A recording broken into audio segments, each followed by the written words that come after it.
Buenas, bienvenidos a la historia de las civilizaciones. Vamos a empezar con nuestra primera historia y vamos a crear el mundo de la antigüedad. Este es un recorrido por el tiempo y el espacio, por el globo terráqueo, por los mapas, por las penínsulas, por las bahías, por las arenas, por los hielos, para descifrar el enigma, la maravilla y el esplendor y las miserias del paso de la especie humana sobre la tierra a partir del momento en que inventaron la escritura. Entonces nuestro relato empieza entre el Tigris y el Éufrates, en el valle de la media luna fértil que desembocan en el Golfo Pérsico y nacen en Turquía. Ahí empieza nuestro relato y de ahí para adelante nos estamos moviendo con el globo terráqueo de un lado al otro a medida que van apareciendo las civilizaciones. Las civilizaciones van apareciendo como si tuviéramos una especie de linterna que en un momento dado señala o ilumina una parte del mundo que es donde se está dando el gran proceso de una formación de una cultura. Y luego se desplaza el eje de importancia hacia otras culturas. A veces se van haciendo simultáneamente y están al mismo tiempo surgiendo en todas partes. A veces unas quedan olvidadas en el tiempo y se rescatan muchos años o siglos después. Vamos a mirar todos esos procesos para entender un conjunto que se llama la antigüedad. Hay una cosa que es importante aclarar. Antes que nada, siempre que se va a hablar de la edad antigua, todo conocimiento de la antigüedad es provisional. Porque quiere decir que vamos a hablar de lo que sabemos hasta ahora. Mañana puede aparecer un pedazo de hueso, una losa, una baldosa, que desvirtúe una teoría o la adelante 1000 años. Eso siempre puede ocurrir porque la arqueología es provisional y de todas maneras es una interpretación sobre lo que nosotros hasta ahora vamos entendiendo acerca del proceso de civilización humana. Sobre esa base empezamos. Entonces uno dice, bueno, si el registro escrito, el primer registro escrito, surge en Mesopotamia, en el dolorosísimo país hoy día de Irak, allí donde se está librando un conflicto tan aterrador, fue donde surgió todo el concepto de civilización de la especie humana. Eso hace mucho más trágico todo lo que está pasando, porque hace que muchas cosas se pierdan irremediablemente en toda esta barbarie que hoy vuelve a atacar de nuevo a Irak. Allá surgieron las civilizaciones. Pero entonces uno dice, bueno, pero si surgieron allá, si ese es el principio de los tiempos, ¿por qué duramos tanto rato sin saber qué había pasado allá? ¿Por qué nosotros no tenemos un registro como los egipcios, que hemos encontrado desde siempre su paso por los templos? Un buen rato no supimos qué decían sus jeroglíficos, pero lo pudimos encontrar. ¿Por qué no tenemos de ellos un registro como el que tenemos de los griegos, cuya historia nos viene tan, digamos, tan completa y nos influencia tanto hasta el presente? Porque esta gente tenía otra manera de organizar sus ciudades. Ellos no tenían ni la impresionante piedra de los egipcios, ni el mármol de los griegos. Ellos tenían unas tablitas que se llamaban tel, unas tablillas que hacían montañitas, montañas artificiales. Sus ciudades estaban construidas en ladrillo. Eso es mucho más efímero en el paso del tiempo que las impresionantes piedras de los egipcios o el mármol de los griegos, por un lado. Por otro lado, en estos países llegó el Islam y llegó el cristianismo. Y tanto la influencia del Islam como la influencia del cristianismo partieron desde su llegada como punto de referencia de su historia y dejaron atrás lo que hubiera existido. Entonces, por eso durante muchísimo tiempo no supimos qué había antes. Cada uno de estos dos comienzos son únicos. O sea, cada uno cree que ha inventado el mundo a partir del momento en que llegaron. Entonces, por eso también hay una distancia. Por el otro lado, Oriente y Occidente durante mucho tiempo estuvieron desconectados por guerras y conflictos, lo que hace que del lado de Oriente nosotros sepamos durante mucho tiempo muy poco. La influencia griega para nosotros fue tan grande que parecería que ellos son el comienzo y el final del mundo. Y sí son unos duros, pero el mundo estaba inventado antes. Entonces vamos a empezar por romper el silencio que había, este manto de misterio que durante mucho tiempo cubrió Mesopotamia. Y ese manto de misterio se va a descorrer en el siglo XIX.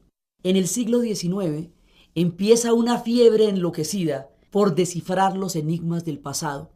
En su momento lo veremos por qué el siglo XIX tiene tanta necesidad de inventar el futuro y de conocer el pasado.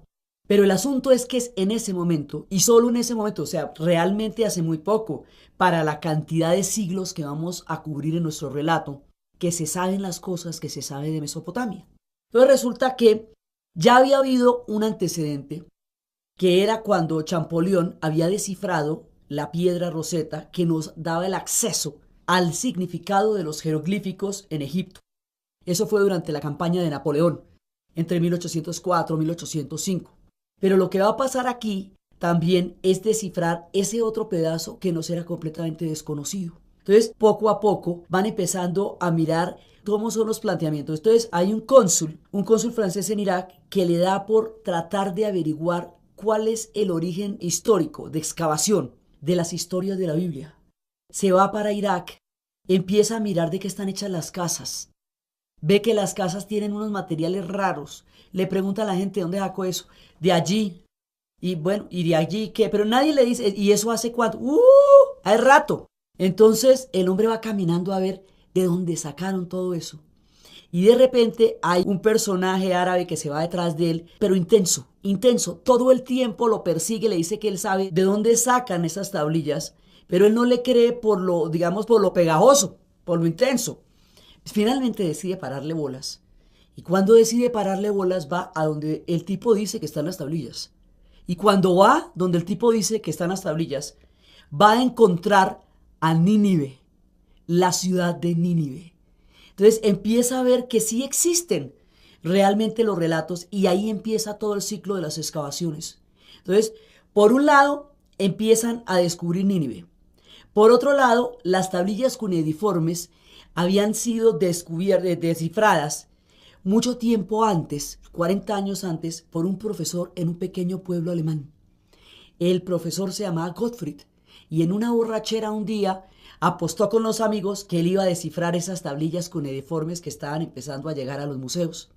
Entonces los amigos dijeron, sí, cómo no.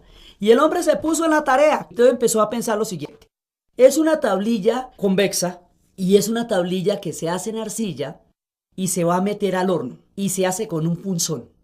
Entonces eso tiene unas restricciones. Primero, tiene que hacerse en un lenguaje sumamente sencillo, porque la escritura se inventó para llevar la contabilidad de los imperios, para constatar el paso de los pueblos, para enseñarle la cultura a la gente, para enseñar a los niños a leer, para cosas eminentemente prácticas. Luego, si se inventó para eso, tiene que ser sencillita o hubiera desaparecido. Entonces el hombre hace la prueba con un punzón sobre una arcilla fresca, y eso le da una cierta dirección. No le puede dar de cualquier manera porque no es práctico. Entonces eso parecen como paticas de gallo. La metí al horno y tal y le da. Entonces en ese momento dice, bueno, ahora, ¿qué es lo que los hombres más escriben? Normalmente los linajes. Yo, rey de no sé quién, hijo de Sisemá, ese cuento lo echan todos.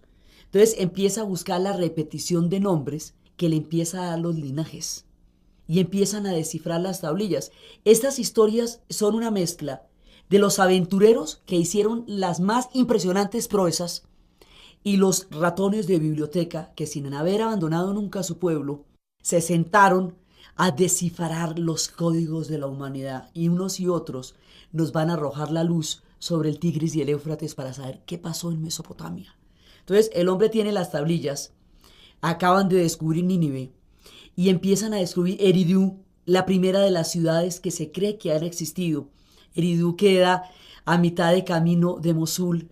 O sea, todas estas ciudades quedan tan dolorosamente cerca a los sitios del conflicto. Los jardines colgantes quedaban a 90 kilómetros de la ciudad de Mosul.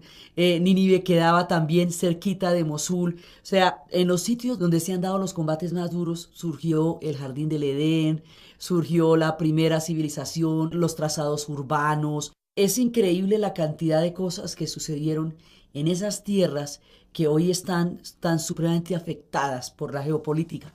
Entonces, cada uno va poniendo un pedacito y va descubriendo. Por un lado está en la medialuna fértil el Tigris y el Éufrates, pero a un lado, hacia el oriente, está otro punto de civilización que es importantísimo y que a medida que vayamos contando se va a volver más y más importante, que son los persas.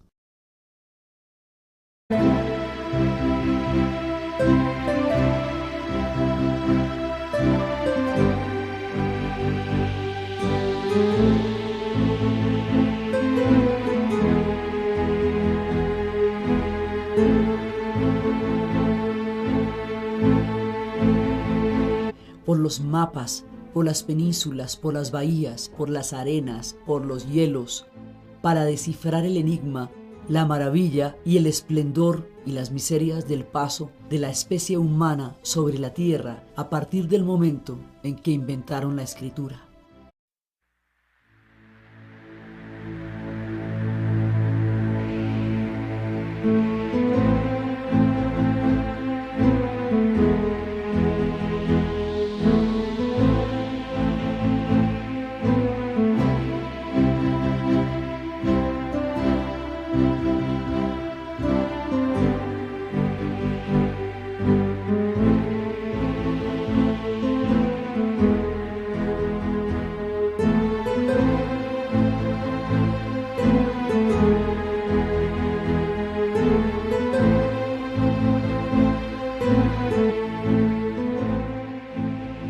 Buenas, bienvenidos a la historia de las civilizaciones.